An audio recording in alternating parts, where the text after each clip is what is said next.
Hey everyone, it's Daniel with VintageMagic.com, and today I want to make a video in regards to a comment from one of you guys in regards to why not to invest in brand new Magic the Gathering product that's kind of all the product that's recently been released in general. And when I'm talking about sealed boxes or, you could talk about some of the dual decks and commander products. I'm basically encompassing all those into one. So obviously, you guys are all familiar with some of these things, so I'm going to go through some of them, but there's some things that you guys may not know from my point of view. So number one is the massive print size. I mean, Wizards has such a massive print size on some of these products, or all these products now, that it's rumored to be in the billions, and that's right. That's with a B. So that's not 1 billion. That's probably in the multi-billions. So if you think about the rarity count, it used to be rare, uncommon, common. What you have now is mythic as above rare, and also now we have masterpiece foils. So it's like 5 rarities, but with billions of cards out there, you're talking, some of these, I'm guessing some of these rares are easily in the millions. The mythics may even be in the millions, depending on the print count. I mean, it's absolutely ridiculous the amount of cards that are out there. So with that in mind, I mean, you guys can kind of figure that out. You guys are smart. When you have such a large print count of cards, it is almost impossible. You get extreme amount of liquidity, meaning there's a demand for the cards, the supply, but you're not able to really achieve much of an investment in terms of growth. There might be attempts for, like cards might do well in the Pro Tour. They might do really well in specific decks, and they might spike here and there. But to be honest with you, that's just a guessing game, and that's a gamble that I'm not willing to take as an investor of many years of Magic the Gathering products. And I can tell you that that's a gamble that you guys should definitely not take too. It's not worth the gamble in many different cases. Now, here are some exceptions in the sense that, look, again, if you guys are just buying the boxes from your local LGS, or you want to play some Magic the Gathering on a Friday night with your friends, or just open some packs to try to get some masterpiece cards, that's completely different. I'm not saying don't buy them for a luxury entertainment product. I'm referring to if you're looking to buy cases. That's right. If you're buying multiple boxes worth of them to hold them for a period of time and then hoping to sell them long term. Another factor of why I think it's a bad idea is not because you'll necessarily lose a lot of money. It's the time that you're spending, that your money could be working for something else. And this time value of money has to be discussed in later videos, but I'm just going to hint towards what I'm going to talk about later on, is that if you actually put your money into something, let's say a box that's $80, and then you go off and buy multiples of them. Let's say the box, let's say it goes up in 2 or 3 years, maybe 5-10%. Theoretically, you basically spent 2 or 3 years waiting for your money to grow, effectively divided, whatever the percentage is divided by the number of years. I mean, that's an APR of like, let's say 10%, you're talking about 3% return for your money. Personally, that's a very conservative way to look at it, and that seems good in the real world. Because if you got, nowadays a stock that performed 3 to 5%, that's a really good return. But you have to remember, one of the things I've mentioned before is transaction costs in Magic the Gathering and any collectible. There's going to be a transaction cost for this. It doesn't matter if you buy list it and sell it to a dealer. It doesn't matter if you have to drive to Starbucks to meet a collector individual and sell the product to them. You may get cash, that's fine, but there's a transaction cost. There's time involved. So for me, I don't see a value in terms of investing, holding up potentially thousands of dollars buying cases and cases of new product. to potentially make 10% in 2 to 3 years. That's assuming that the product goes up 10% in 2 to 3 years. Now, some of you guys are gonna, post on here or will definitely say, hey, and that's perfectly fine. Hey, Dan, Magic the Gathering product has been going up like crazy over the years. Look at Lorwyn, look at Rise of Eldrazi, look at Future Sight, look at Tempest, all those kind of boxes. You could have bought them for like $80 or $70, and now they're much higher. Okay, so this is another thing that I'm gonna just share with you guys that I will tell you is that the good old days of that type of investing is over. It is over, done. It is done. And this is the thing that I've noticed that people have a hard time focusing on in any investing is they don't have an appetite for change. Change is going to happen in any investment model, any business model. If you're not willing to change the way you invest in this environment in 2017, today's environment, you're not going to survive and have a portfolio that will expand and grow throughout the years. It's just the way it is. That's the same thing with stocks. I mean, think about it. If you invest only in a specific type of stock, like energy, for example, and that's all you put all your money is into oil, gas, whatever, you would only get the returns of that particular sector, and you're not willing to change and to diversify into different types of risk. Same thing if you invested in real estate. You have to be willing to adapt and change into the marketplace. And so that's one of the things I would say in Magic the Gathering is that people have a very difficult time of changing the way they invest. They always invest in the same thing. And look, no offense to Rudy. I love Rudy very much. I can appreciate his investment model. But this alludes to the next factor is Rudy and other people that invest in Magic the Gathering don't just buy boxes. They diversify. That's the other thing to talk about is diversification.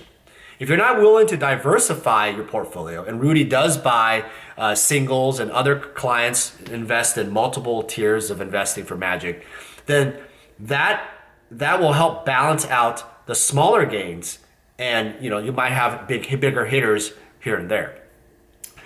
That's really the only way you're going to make any money in Magic the Gathering investing and collecting. I mean, your portfolio is not going to grow if you only buy cases of one specific box and bank all in. It's equivalent of banking all in one particular stock. You're not going to really grow. And so that is why the return is much better to balance out with diversity in Magic the Gathering. So by holding up all that kind of capital that you can make higher returns, I am not saying that you can't buy into a couple boxes here and there, balance your portfolio if your portfolio is already solid anyway. What I'm saying though is generally because of the landscape of the marketplace today, and this is adapting to change, it's different to invest in the sealed box market than it was before. Before, like back in World Wake, when Jace and such came out, I mean, there was a time where, the printing was, I wouldn't say it's capped, but it definitely wasn't like the level of what is today. Now the presses are turned on to a level of, ridiculous levels. And it really produces a landscape of, lack of growth in your investment. So those are some of the factors. Another factor that I really thought about why I definitely would not invest in sealed boxes is, and this is going to go back to kind of things I've said before, is that there's a lack of collectability and a lack of nostalgia for some of these cards. I want you to think about something. People that understand this will relate to this pretty quick. When you, back in the day, opened a pack of like Arabian Nights or Ice Age, whatever, the older sets, you really grasped the set and you were interested in putting those cards inside those Ultra Pro 9-card sleeves and making a set. Opening those booster packs, you wanted to make a set of Magic the Gathering for the sets in every block. Nowadays, I don't see anybody making sets. I don't see anybody collecting any sets. All they're doing is they're making play sets, 4 of a kind, or adding specific cards for their decks to play, and then move on to the next thing to come along.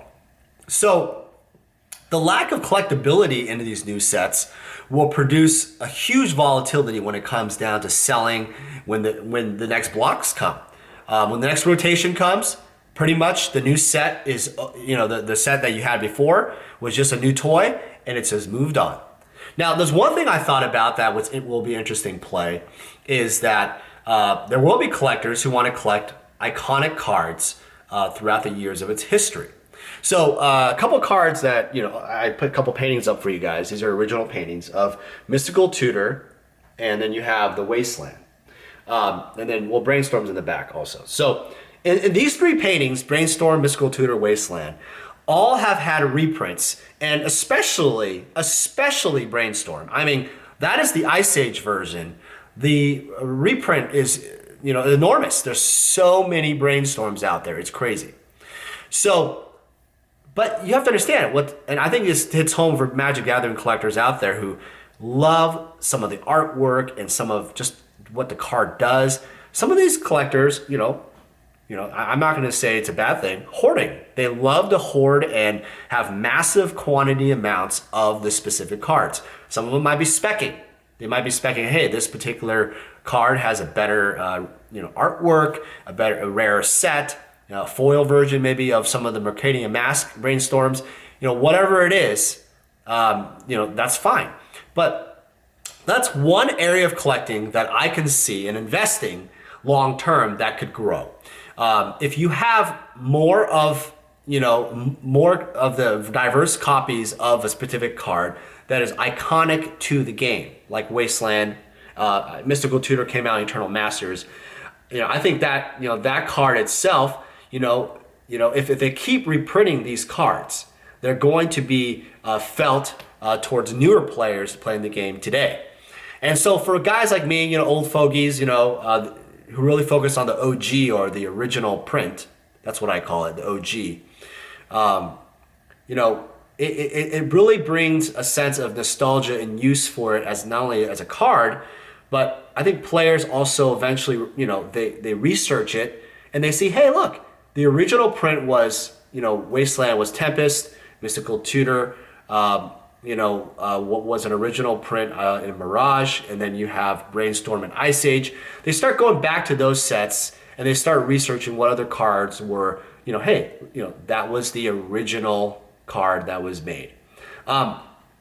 I think that would be interesting. I think there might be a play on that. Do I suggest buying massive quantities of these specific cards and whatnot? No, I'm not saying that. But what you could do is if you enjoy specific colors or specific cards, or people call it tribal, they have specific creatures they may like. You may want to focus on ones that are, reprinted in some way. And, it's not a bad, it's not a horrible, investment to buy 10 of a Mystical Tutor, of Eternal Masters. Foils, let's say they're affordable, and then hold them and see where they go. It's not a bad investment. But I would say that, in terms of boxes itself, do you see where I'm going with this? Is that boxes, what you're doing really is you're holding your money, hoping for that one single thing. And then it's also the next thing that I thought about for boxes that's really something is everybody does it. Everybody does the same thing for the boxes. The supply of the investing side. Not supply what Wizards comes out, but imagine all of those people around the world think of the same exact investing strategy who are not willing to change their investment strategy. All they want to do is buy the boxes and hold them. How many people do you think, raise your hand, have done that? Just thinking that they're going to make a bunch of money and double up pretty quick. Seriously, I've tried in some way to kind of see how it goes, but I haven't dabbled in a large amount for the newer boxes. But I can tell you that the result has been failure. It has not been highly successful. Let's put it that way. The returns are not to the level that I expected. So thus, you're holding, this is the other thing that I would include here, is that getting entry point into boxes are very expensive in comparison to like a specific single. So what happens is, like when you buy a box, even at $70, $80, $90 a box, whatever, okay, that's for the average investor, that is a lot of money to put, and let's say you buy 10 boxes, so you're spending like 80 bucks a box, that's $800. $800 is a lot of money, but look at your impact. You're hoping to maybe double up. The dream is to double up in like a month, or I'm sorry, like in a year, right? Or 2 years, right? That is the dream. Unfortunately, that's not happening anymore. So you're making, maybe 10%, maybe 5%. I don't know. Maybe it even goes down because the use of the boxes themselves are not very, they're not special. Like all the points I set out before. So you've held all that money and all that capital where all that entire time you could have bought more profitable investment vehicles. And that will be something I will discuss, or what are the things that you can invest that are more profitable, more, have a higher rate of return. There is more risk, but there's a higher rate of return than just buying a bunch of new boxes from Eighth and Revolt or whatever. All right, guys, so talked about a lot of different points here, a lot of different factors, but I want to hear from you guys below. What exactly are you guys investing in terms of the new boxes? Do you guys invest in the new boxes? Do you not invest in new boxes? Do you agree with me? Do you not agree with me? I want to know why. Thanks again for watching, guys, and check out some of our more videos. If you go to our playlist for investing videos, we have all those listed for more watching for you guys. See you guys later, man.